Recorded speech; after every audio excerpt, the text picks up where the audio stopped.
Assalamualaikum warahmatullahi wabarakatuh. Kita lanjutkan pembelajaran kita dengan pertumbuhan dan perkembangan pada hewan. Tujuan pembelajaran kita kali ini adalah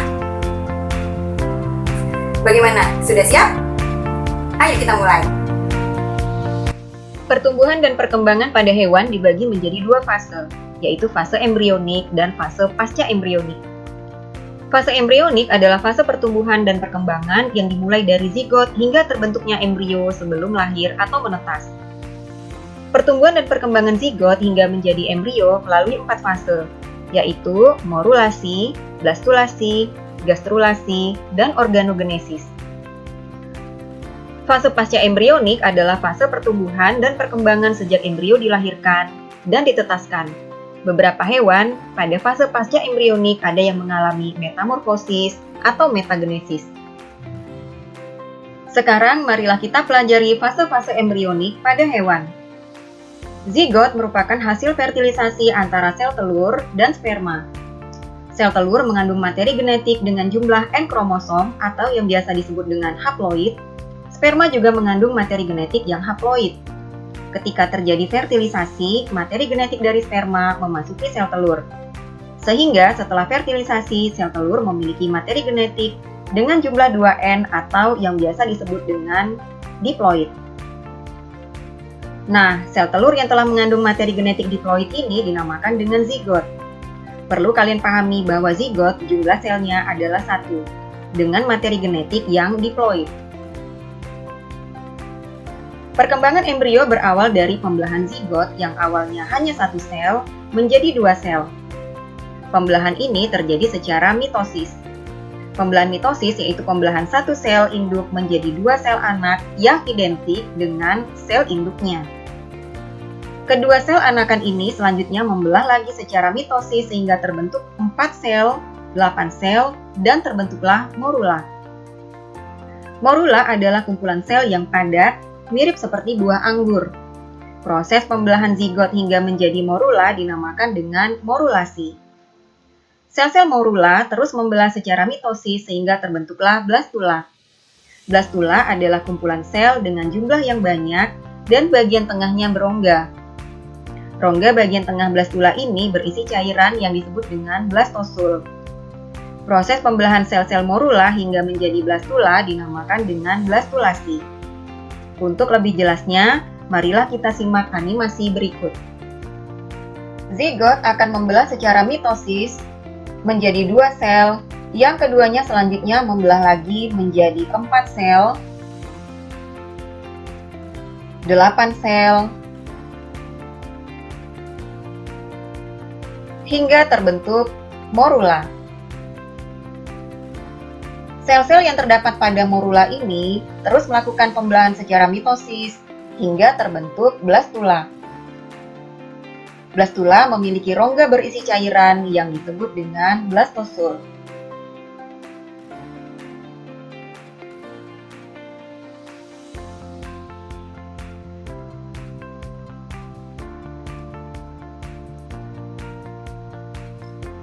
Sel-sel yang terdapat pada blastula terus melakukan pembelahan secara mitosis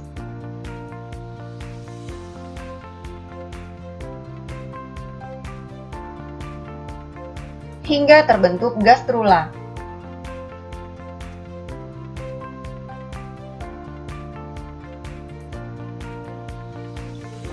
Gastrula memiliki 3 lapisan embrionik, yaitu lapisan ektoderm, mesoderm, dan endoderm.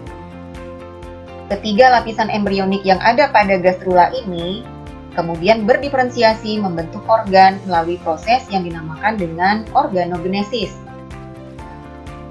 Organogenesis diakhiri dengan terbentuknya fetus yang siap untuk dilahirkan atau ditetaskan.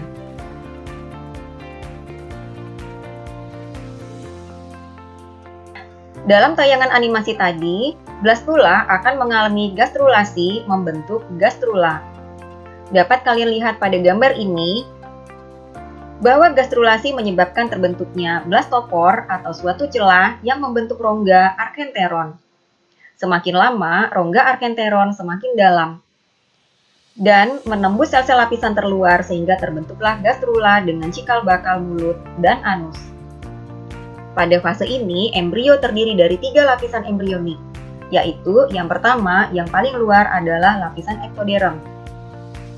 Lapisan ektoderm ini selanjutnya akan berdiferensiasi menjadi rambut, kulit, sistem saraf, dan sistem indera. Lapisan yang kedua adalah lapisan mesoderm. Lapisan mesoderm ini selanjutnya akan berdiferensiasi menjadi otot, rangka, sistem reproduksi, sistem peredaran darah, dan sistem ekskresi. Lapisan yang ketiga yaitu lapisan yang paling dalam, yaitu lapisan endoderm. Lapisan endoderm selanjutnya akan berdiferensiasi menjadi sistem pencernaan dan sistem pernapasan.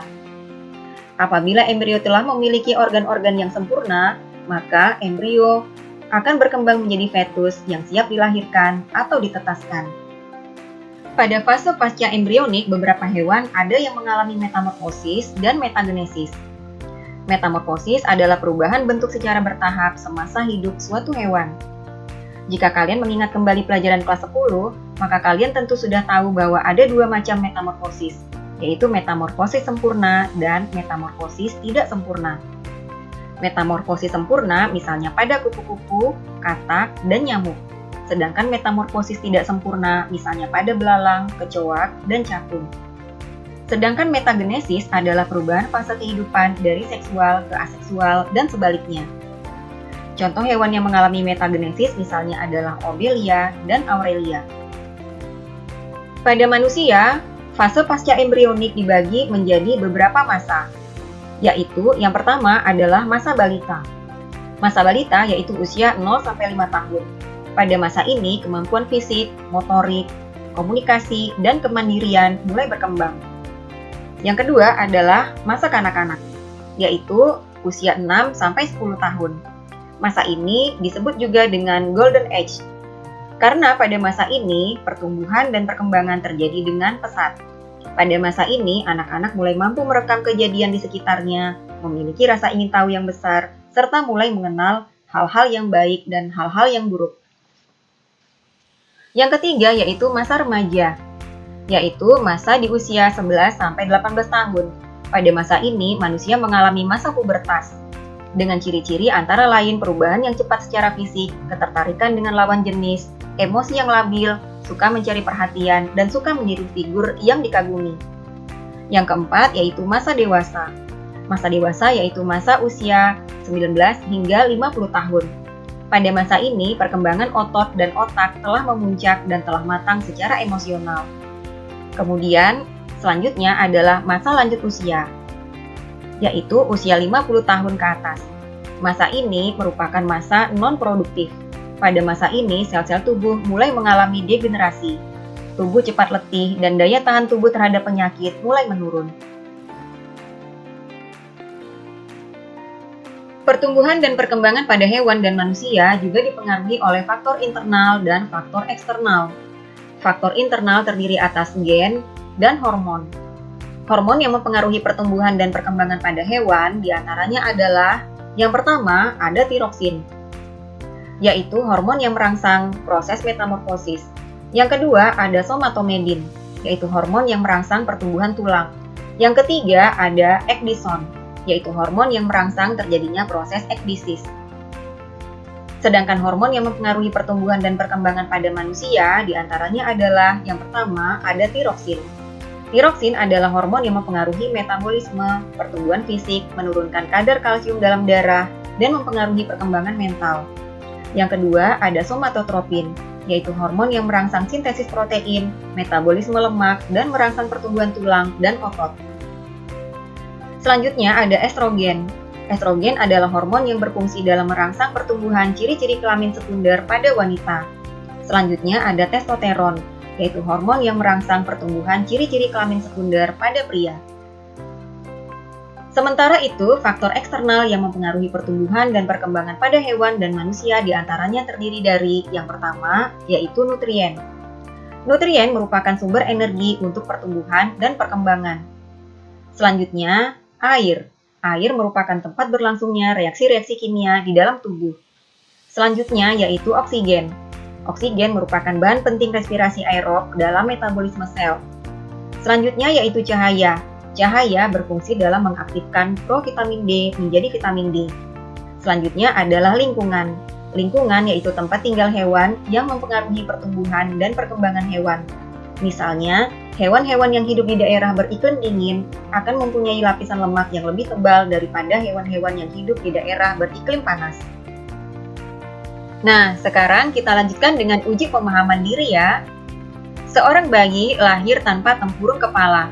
Menurut dokter, kelainan ini dapat terjadi saat pembentukan embrio. Nah, menurut Anda, pada fase embrionik apakah terjadinya kelainan tersebut? Selanjutnya, perkembangan lapisan embrionik manakah yang mengalami ketidaknormalan?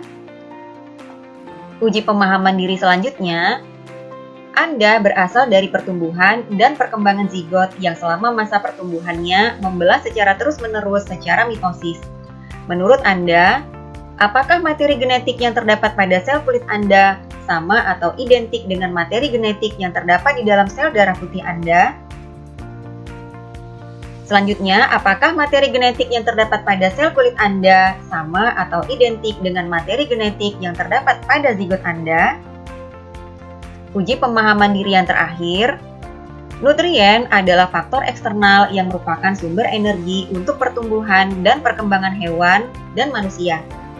Berdasarkan fase pertumbuhan pasca embrionik, pada masa apakah nutrien paling dibutuhkan untuk memaksimalkan pertumbuhan dan perkembangan pada manusia? Nah, bagaimana? Apakah kalian sudah cukup paham dengan bagaimana proses pertumbuhan dan perkembangan pada hewan? Apabila masih ada hal-hal yang belum dipahami atau ingin ditanyakan, silakan kalian tulis pada kolom komentar yang ada di bawah ini atau kalian hubungi nomor kontak saya.